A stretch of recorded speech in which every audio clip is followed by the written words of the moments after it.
আসসালামু আলাইকুম রাহমাতুল্লাহি ওয়া বারাকাতুহু।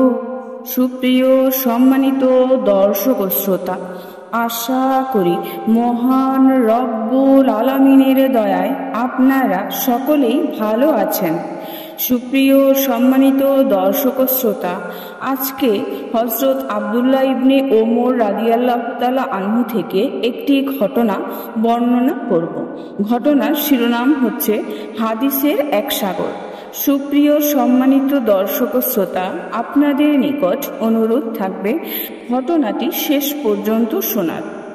হযরত আব্দুল্লাহ ইবনে ওমর রাদিয়াল্লাহু তাআলা আনহু ইলমে হাদিসেও পারদর্শী ছিলেন, যেন তিনি হাদিসের এক সমুদ্র।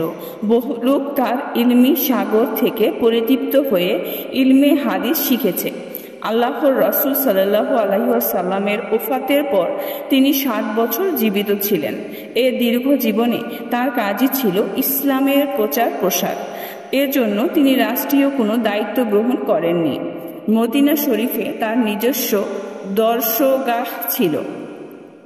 এছাড়াও হজ্জের মৌসুম ছিল ইলম প্রচারের সর্বোত্তম সময়। তখন তামাম মুসলিম বিশ্ব থেকে লোকেরা মক্কায় আগমন করত। তিনি তখন সেখানে বসে ফতোয়া দিতেন। ফলে খুব দ্রুত পূর্ব পশ্চিম সকল প্রান্তে ইলমে হাদিস ছড়িয়ে পড়ে।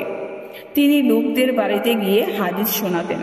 যায়েদ ইবনে আসলাম রাহমাতুল্লাহি আলাইহি তার পিতা হতে বর্ণনা করেন যে তার পিতা হযরত আব্দুল্লাহ ইবনে ওমর রাদিয়াল্লাহু তাআলা আনহুর সাথে আব্দুল্লাহ ইবনে মুতি এর কাছে গেলেন।